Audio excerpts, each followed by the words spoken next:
Ош шайлоо тилкедеги чектен бүтүн Кыргызстан өчүрүлүп чыгууда.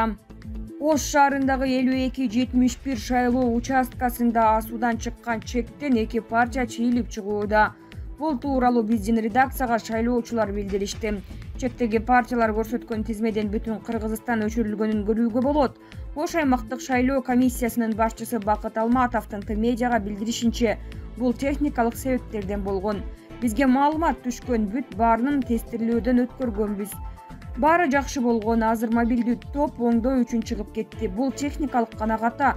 Чекти чыгарып жатканда ушундай болуп калган, кайра калыбына келет, деди Алматов. Булак УА чекиткейже. Акылбек Жапаров партияларга бейишел эмес тозокто бар экенин эскертти. Жапаров өлкө тарыхында алгач рет президенттин администрациясы жана министрлер кабинети шайлоо процессине кийлигишкен жок деп эсептей турганын айтты. Министрлер кабинетинин төрагасы Акылбек Жапаров жогорку кеңештин депутаттарын шайлоодо добуш берди. Бул тууралуу өкмөттүн маалымат кызматынан кабарлады. Жапаров Бишкек шаарынын номер 71 жалпы орто билим берүү мектеп интернатынын имаратында жайгашкан 11-42 шайлоо участогунда добуш берген. Ал журналисттерге комментарий берип жатып, бардык саясий партиялардын программасы куюп койгондой окшош экенин айтып сындаган. Мен дайыма программа жазып келдим. Бул мага жакыныраак нерсе. Партиялардын программаларын карап чыктым. Тилекке каршы бардыгыныкі окшош. Баары бактылуу жашоону каалашат, бирок көйгөйлөрдү чечүү жолу аз. Ага жетүүнүн жолун бардыгы эле биле бербейт, бейишел эмес, тозокто бар экенин унутуп калышат. Мыйзамдын эки тарабы бар, аткарылган жана аткарылбай калганы. Парламент акырында ишке кирип, бутуна туруп, элдин жашоосун жакшырта турган программалар боюнча иштеп баштайт деп үмүттөнөм. Бардык программалардын ичинен эң мыктысын тандадым деп айта албайм, болгондордун ичинен жакшыраагын карадым. Болгону ушул. Бул биздин мамлекет, биздин программалар, биздин партиялар, деди Жапаров. Жапаров өлкө тарыхында алгач рет президенттин администрациясы жана министрлер кабинети шайлоо процессине кийлигишкен жок деп айтууга болоорун белгилеген. Министрлер кабинетинин башчысы шайлоо алдындагы процесстердин жүрүшүндө өнөктүккө жана үгүт иштерине киришкендиги үчүн мамлекеттик 12 кызматкер жазалангандыгын айтты. Алардын ичинен 6 иштен бошотулган, бирөө кызматынан четтетилген, бир нече киши сөгүш алган. Кандай гана болбосун жарандардын тандоосун тааныйбыз жана сиздер тандаган адамдар менен иштешебиз. Биздин шайлоого жана шайланууга укугубуз бар. Сиздер татыктуу тандоо жасап, өз кызыкчылыктарыңыздарды жактап, экономиканын өсүшүнө өбөлгө түзүп, пенсияларыңыздарды жана айлык акыларыңыздарды жогорулата турган мыйзамдарды жаза турган депутаттарды шайлайсыздар деп ишенем, деп айтты Жапаров.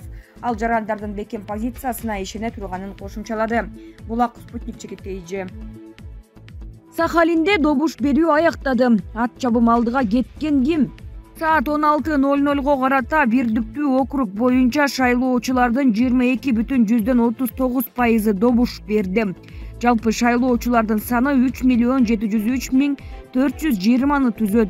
Саат 16:00 карата 829,171 шайлоочу добуш берди. Орусиянын Сахалин аймагында жогорку кеңештин депутаттарын шайлоонун добуш берүүсү аяктады. Добуш берүүнүн жыйынтыгынын сүрөтү социалдык тармактарга тарады. Сүрөттө көрүнгөндөй, Сахалиндеги алдын ала жыйынтык боюнча 76 добуш менен бүтүн Кыргызстан партиясы лидер болууда. Ишеним партиясы 32 добушу менен экинчи орунга жайгашса, Ыйман Нуру партиясы 16 добушу менен 3-чү орунда. Кыргыз өлкөсүндө добуш берүүнүн алдын ала жыйынтыгы Бишкек убактысы боюнча саат 20:00 жарыялана баштайт. 28 ноябрдагы парламенттик шайлоодо 21 партиядан 1004 талапкер атсалышууда. Алардын 54 депутат болуп келет. Ал эми бир мандаттуу округдардан катышып жаткан 282 талапкердин 36-сына мандат берилет. Жалпысынан жогорку кеңешке 90 депутат шайланат. Жогорку кеңештин депутаттарын партиялык тизме менен шайлоого 3,703,000 ашуун жаран катталган. Бир мандаттуу округдарда 3,619,000 ашат. Чет өлкөдө жүргөн шайлоочулар бир мандаттуу округдар боюнча тизмеге киргизилген эмес. Жалпысынан 2494 шайлоо тилкеси ачылган, алардын 59-у чет өлкөлөрдө. Булак Лайк чекиткейже. Хабаровск шаарында Атамекен партиясы алдыга чыкты. Орусиянын Хабаровск шаарында да жогорку кеңештин депутаттарын шайлоонун добуш берүүсү аягына чыкты. Бул шаардагы шайлоонун жыйынтыгынын сүрөтү социалдык тармактарга жарыяланды. Маалыматка ылайык, бул шайлоо тилкесинде эң көп добушту 23 добуш менен Атамекен партиясы алган. Экинчи орунда 22 добуш менен Бүтүн Кыргызстан партиясы турса, 3-орунга 18 добушу менен Ыйман Нуру партиясы жайгашкан. Буга чейин Орусиянын Сахалин аймагында дагы добуш берүү аяктап, алдын ала жыйынтык жарыяланган. Көп өтпөй эле Владивосток шаарындагы шайлоонун жыйынтыгынын сүрөтү социалдык тармактарга тараган. Владивосток шаарында дагы шайлоонун жыйынтыгынын сүрөтү социалдык тармактарга тарады. Маалыматка ылайык, бул шайлоо тилкесинде дагы эң көп добушту 54 добуш менен Бүтүн Кыргызстан партиясы алган. Экинчи орунда 16 добушу менен Ынтымак партиясы турса, 3-орунга Ишеним партиясы 11 добушу менен жайгашкан. Булак лайк чекитке ийже. Медет Садыркуловдун өлүмүнө шектүү кармалды. Көрүнүктүү мамлекеттик жана коомдук ишмер, президенттик администрациянын мурдагы жетекчиси Медет Садыркуловдун өлүмүнө шектелген Санжар Сапарбеков кармалды. Бул тууралуу 28 ноябрда Ички иштер министрлигинин басма сөз кызматы билдирди. Маалыматка караганда шектүү 26 ноябрда кармалып, Бишкек шаарынын Ички иштер башкы башкармалыгынын тергөө абагына киргизилген. Ал жазык процесстик кодексинин 98 беренесине ылайык айыпталууда.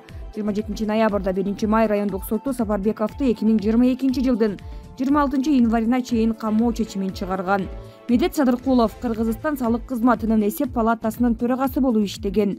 Мурдагы президенттер Аскар Акаев, Курманбек Бакиевдин учурунда президенттик администрацияны жетектеген. 2000-2005 жылдары Кыргызстандын Ирандагы элчиси кызматын аркалаган. 2009 жылы март айында муркаачылык менен өлтүрүлгөнү ачык маалыматтарда айтылат. Булак Марал ФМ чекитке ийже. Хорокто дагы ок атылды. Эркин Европа азаттыгын алгысынын тажик кызматы Тоолу Бадахшан облусунун Борбору Хорокто нааразычылык акциялары кагылышуулар уланып жатканын жазды. 27 ноябрда чогулган элдин алдына чыккан Тоолу Бадахшан автоном облусунун жетекчиси Алишер Мирзанабатов аларды тынч таркап кетүүгө чакырган. Ал имаратка кирип бара жаткан учурда митингге чыккандар таш ыргытып ок атылган. Натыйжада бир нече адамдар жарадар болгону кабарланууда. Айрымдары 4 киши жарат алганын жазышса, кээси 2 киши жабыркаганын билдиришти. Бийлик бул кабарды ырастай элек. Бул күнү дүйшөмбүдө тажик бийлигин жактаган ондогон адамдар Бириккен Улуттар уюмунун өкүлчүлүгүнүн алдына чогулган.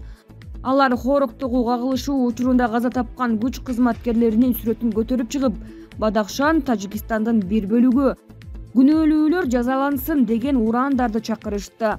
Булак Назар Ньюс чекитке ийже.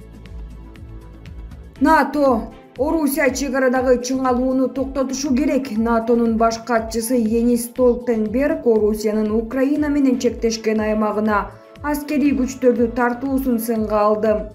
26 ноябрда Брюсселде өткөн басма сөз жыйынында Столтенберг расмий Москваны Украинанын аймагына жакын жерлерге аскерлерин көбөйтүп жатканын айтып, чыңалууну токтотууга чакырды.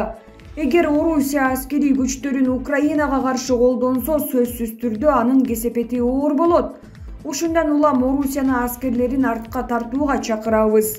Столтенберг өз сөзүндө Орусия Крымдын аннексиясын мыйзамсыз улантып, Украинанын чыгышындагы бейкуттукка жол бербей жатканын айтты.